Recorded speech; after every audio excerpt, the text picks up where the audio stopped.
Assalamualaikum warahmatullahi wabarakatuh. Perkenalkan, nama saya Ali Subedin Hamdi, NPM 718212669. Baik, di sini saya akan membacakan hasil dari pemikiran saya, yaitu tentang komunikasi lintas budaya. Komunikasi lintas budaya adalah proses pertukaran pikiran dan makna antara orang-orang yang berbeda budaya. Ketika komunikasi tersebut terjadi antara orang-orang berbeda bangsa atau internasional, antar etnik, kelompok ras, atau komunikasi bahasa, atau bisa disebut komunikasi lintas budaya. Menurut Delivery tahun 2003 ayat 9 dalam bukunya yang berjudul Komunikasi Antar Budaya, memberikan definisi komunikasi antar budaya atau komunikasi lintas budaya sebagai pernyataan diri antar pribadi yang paling efektif antar dua orang yang saling berbeda latar belakang budayanya.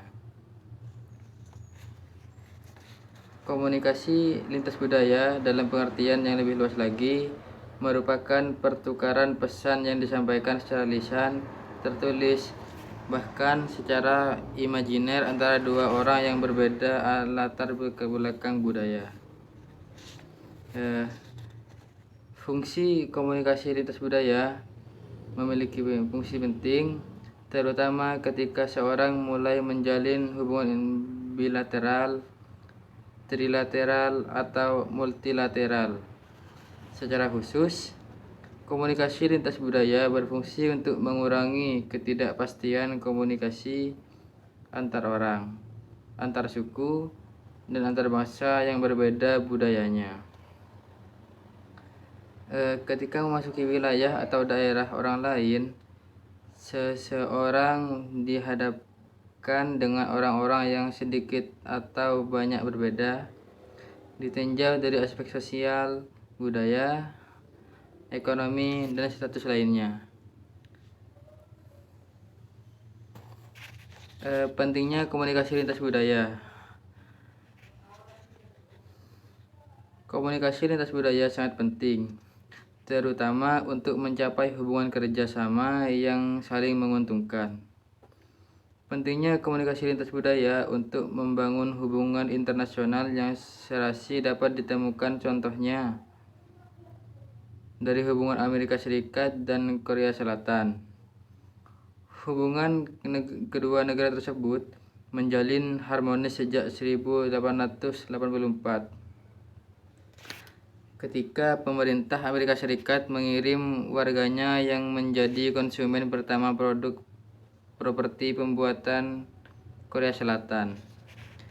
Dan fenomena hubungan ekonomi Amerika Serikat dan Korea Selatan, diketahui bahwa produktivitas dan profitabilitas meningkat ketika organisasi mampu menyerap budaya dan mengomunikasikan harapan secara jelas.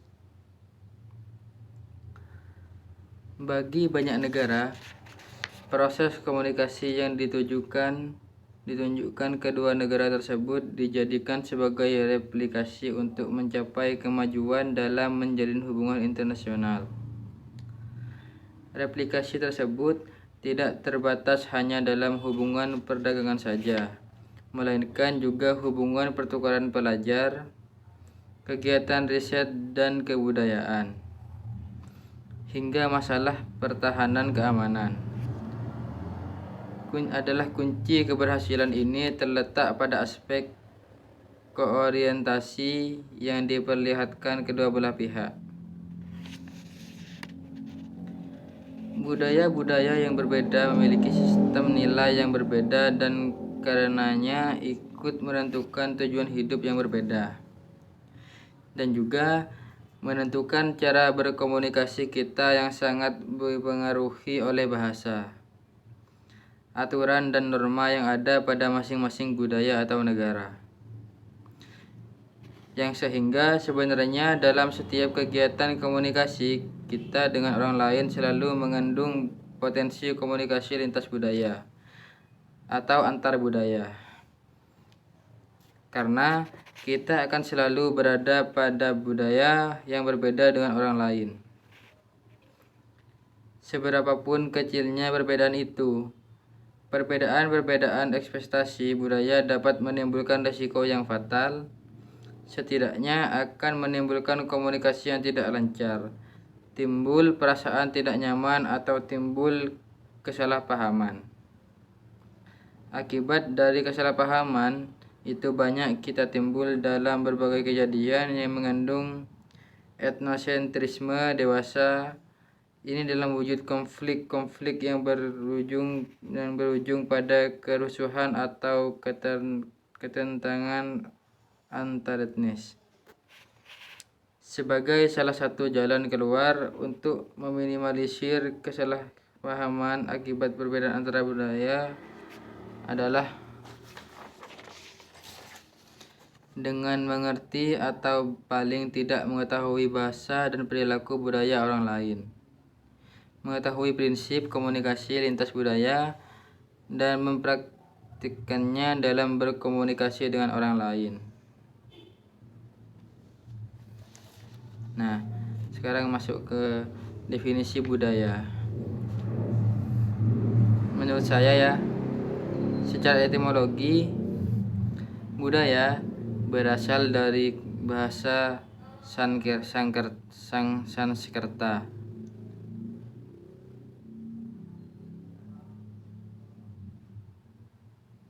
Budaya yang merupakan bentuk jamak dari budi atau bisa disebut budi atau akal.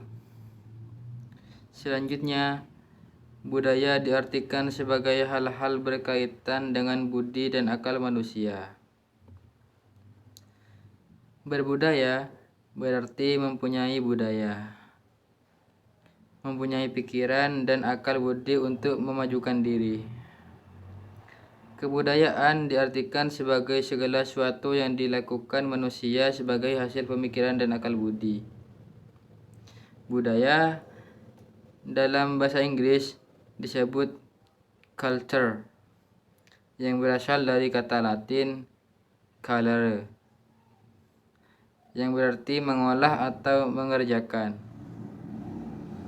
dan bisa diartikan juga sebagai mengolah tanah atau bertani.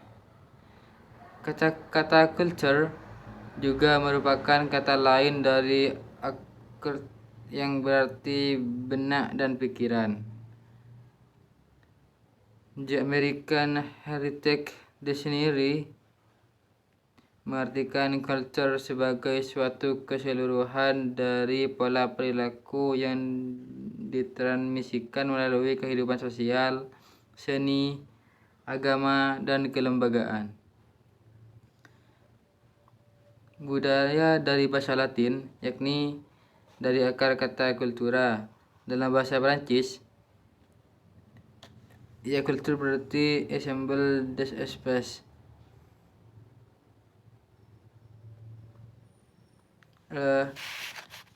Tujuan komunikasi lintas budaya seperti halnya tujuan komunikasi pada umumnya. Pada komunikasi,